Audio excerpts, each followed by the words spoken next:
6 கோடி ரூபாய் சொத்து இருக்கக்கூடிய ஒரு நபர் கார் வச்சில்ல அப்படின்னு கேள்விப்பட்டோம். அது உண்மையா? அது உண்மைதான். என்கிட்ட கார் கிடையாது, என்கிட்ட 2 வீலர் தான் இருக்கு. கார் நான் ஏன் வாங்கலை அப்படிங்கிறதுக்கு எல்லாரும் சொல்றாங்க உங்கள்கிட்ட காசு இருக்கு ஆனால் நீங்க யூஸ் பண்ண மாட்டீங்க, நீங்க கஞ்சூஸ் அப்படிங்கிறாங்க. பட் ஆனால் நான் பிறந்து வளர்ந்த எல்லாமே திருச்சி டயர் 3 சிட்டியில் 10 ரூபாயிலேருந்து சம்பாரிச்சு வந்த ஆளு.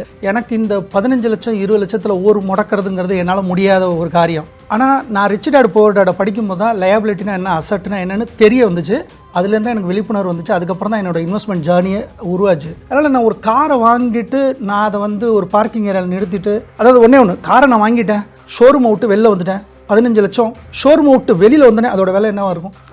குறைஞ்சிரும். எப்படி நான் யூஸும் பண்ணல, எதுவுமே பண்ணல, வெளியில் வந்தோடனே குறைஞ்சிருச்சு. So it is a liability. இன்னொன்று என் பாக்கெட்லேருந்து அது எடுக்க போகிற அமௌண்ட். ஃபர்ஸ்ட் ஆஃப் ஆல் நான் டேக்ஸை பற்றி நான் சொல்லவே வேணாம். இந்தியாவில் நீங்கள் கார் எடுக்கிறதுல டவுன் பேமெண்ட், அது இஎம்ஐ போனால் நான் கஷ்டகாலம், அதை நான் சொல்லவே விரும்பல. இஎம்ஐ பற்றியே பேசலை. நீங்கள் கேட்ட கேள்வி கார் இல்லை. ஆமாம், ஏன் இல்லை, நான் வாங்கலை. ஏன் வாங்கலை? It's a liability. ஏன் லயபிலிட்டி? ஏன்னா நான் நான் வெளியில் எடுத்துகிட்டு வந்தோடனே ரோட் டேக்ஸு, டோலு, பெட்ரோல் போடணும், சர்வீஸ் இருக்குது, சார்ஜ் இருக்குது. ஸோ எல்லாமே என் பாக்கெட்லேருந்து போகிற பணமாக இருக்குது. அதுக்கு பெட்ரு நான் ஒரு ஓலாவோ அல்லது ஏதோ ஒரு தானி எங்கேயோ ஏதோ ஒரு ஆட்டோவோ இல்லை ஏதோ ஒன்று பப்ளிக் பஸ்லேயே நான் போயிடுறது பெட்டர் நான் நினைக்கிறேன். ஸோ காரை வாங்கி நான் அந்த அவ்வளோ பெரிய அமௌண்ட்டை நான் முடக்கி அதை நான் வச்சுட்டு, இன்னொன்று இட்ஸ் கைண்ட் ஆஃப் ரிஸ்க். நான் ரிஸ்க் எடுக்க விரும்பல. அந்த காரை எடுத்துகிட்டு நான் ஓட்டிட்டு, இன்றைக்கி இருக்கிற ரோட் சேஃப்டியில் நீங்கள் பார்த்தீங்கன்னா இந்தியாவில் கேட்க வேணாம், 10 நிமிஷத்தில் உங்கள் வீட்டுக்கு ஃபுட் வருது. 10 நிமிஷம் வருதா? அப்படின்னா என்ன சேஃப்டி, ரோட் சேஃப்டி நம்ம இந்தியன்ஸ் ஃபாலோ பண்ணணும். அதாவது சொல்ல வேண்டிய அவசியமே இல்லை. காரில் உண்மையை சொல்ல பண்ணோம்னா, நான் கேள்விப்பட்டேன் ஷோரூமில் என் ஃப்ரெண்ட் ஒருத்தர் சொன்னார், இப்போ ரீசெண்டாக கப்புள்ஸ் எல்லாம் நம்ம கார் வாங்குறது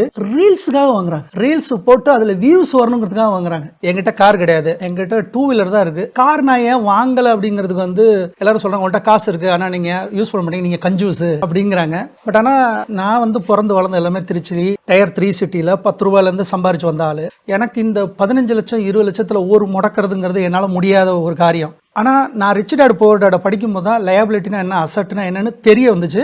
அதுலேருந்து தான் எனக்கு விழிப்புணர்வு வந்துச்சு. அதுக்கப்புறம் தான் என்னோட இன்வெஸ்ட்மெண்ட் ஜேர்னியை உருவாச்சு. அதனால் நான் ஒரு காரை வாங்கிட்டு நான் அதை ஒரு பார்க்கிங் ஏரியாவில் நிறுத்திட்டு, அதாவது ஒன்று காரை நான் வாங்கிட்டேன், ஷோரூமை விட்டு வெளில வந்துட்டேன், 15 லட்சம் ஷோரூமை விட்டு வெளியில் வந்தோடனே அதோட விலை என்னவா இருக்கும்?